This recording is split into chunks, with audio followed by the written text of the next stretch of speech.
What would you do if a complete stranger repeatedly used your private, secure parking spot, trapping your car and ruining your plans? In today's story, the protagonist's choice is a masterclass in how to handle it. I live in an apartment building in Australia with a parking system that's both convenient and, as I discovered, a potential trap. Each apartment gets 2 parking spaces, but they're set up end to end, not side by side. To get to the 5 levels of parking, you need a special remote for a locked automatic roller door. Since I only own 1 car, I always tried to be considerate. I'd park in the deeper of my 2 spots, leaving the one with direct access free. This made it easier for my neighbors who had 2 cars. And it also meant I could let my friends use the front space when they came to visit, as long as they gave me a heads up. It was a system built on courtesy. But earlier this year, that courtesy was thrown back in my face. A random car, a small hatchback I'd never seen before, began showing up in my front parking space. It always appeared on a Friday afternoon, effectively pinning my car in its spot and leaving me stranded for Friday night. Living close to the city, it was annoying, but I initially brushed it off. This went on for about 5 weeks. Nearly every time I deliberately left the front bay open, whether for friends who were planning to visit or just out of habit, the mysterious hatchback would reappear. My patience started to wear thin. I began a campaign of leaving notes on the windshield. The notes started politely, then escalated. I eventually started printing out photos of the car, with its license plate clearly visible, accompanied by a stark warning that if it happened again, I'd press charges or have the vehicle towed. I figured that would be enough. I was wrong. One Friday, it happened again. This time, however, the car was still there on Saturday afternoon. This wasn't just a minor annoyance anymore. I had plans to go away for a long weekend with a group of my mates, and our transport arrangements depended on my car.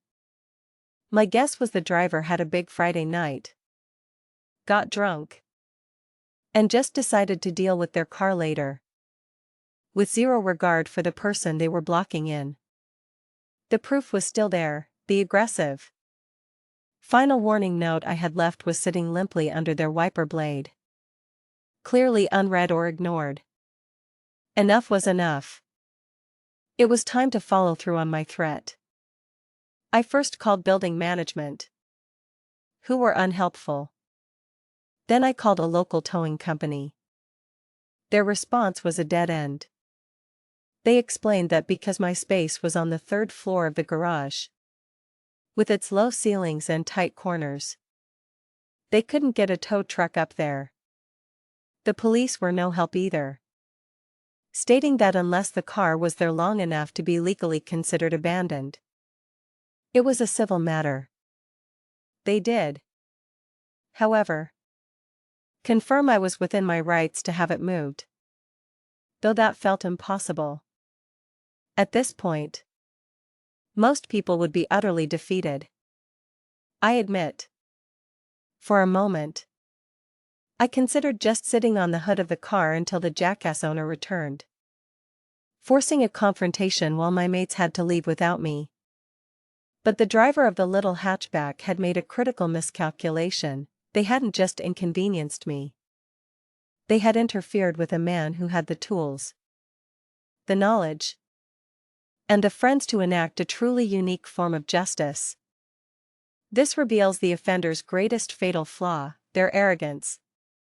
They assumed their victim was powerless, completely unaware that this single act of blocking me in would lead to their own car's baffling disappearance. A bright idea suddenly hit me. My parents live only 30 minutes away, and I have a project car I work on in their garage. To maximize space, I use a set of vehicle positioning jacks to press my project car right up against the garage wall. For those who don't know, these jacks are clever hydraulic devices that you slot under each wheel. With a few pumps, they lift the car up, allowing it to be rolled freely in any direction, sideways, backwards, diagonally. You name it. My mates, whose weekend was also on the line, loved the idea. None of them minded an extra hour's delay to creatively screw over the person who had tried to ruin our plans.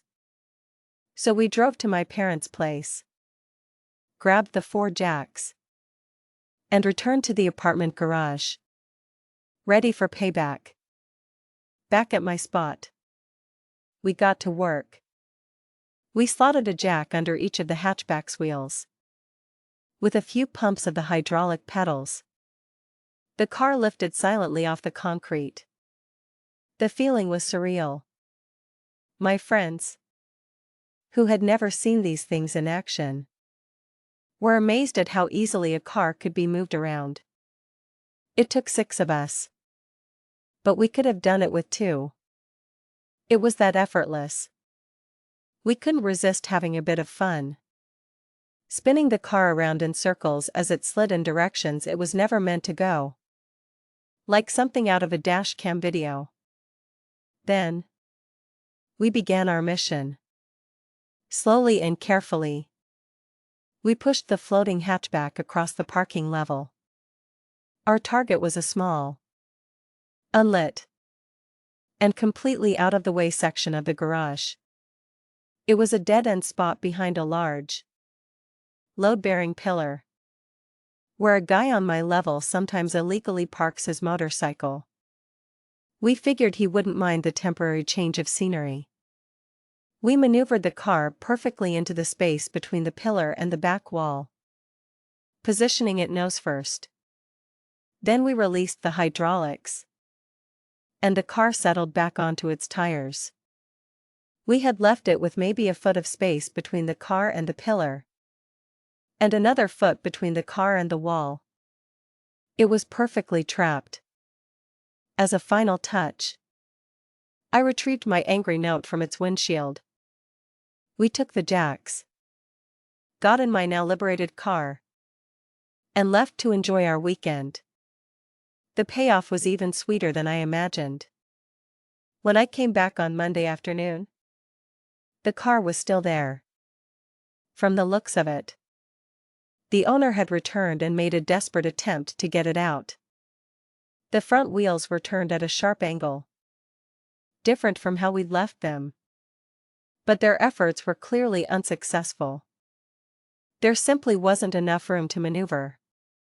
As one commenter later put it, it was like that scene from Austin Powers where the cart is stuck in the hallway, just completely, hopelessly wedged in. I couldn't help but imagine the scene when the owner came back. As another person online pointed out, the conversation with their friends must have been priceless. I know I parked it here. Are you sure? Well, yeah. Because the car belonging to the guy who keeps leaving me notes is right there. Followed by the slow, dawning realization of their monumental mistake. I wondered how long it took them to even find the car, tucked away in that dark corner, and whether they wasted time calling impound lots first. The car finally disappeared later that week. To this day, I have no idea how they managed to get it out. Maybe they called a specialized tow truck at a ridiculous cost. Or maybe they had to buy their own set of vehicle jacks. Whatever happened, the message was received. I never saw that car in my parking space again. This story is a brilliant reminder that when you repeatedly disrespect someone's space and ignore all warnings, you might just push them to find a solution that's far more inconvenient for you than your transgression was for them. It was a professional-sized prank that didn't damage any property but got the point across perfectly. What's the most creative way you've ever seen someone deal with a parking nightmare? Share your stories in the comments below.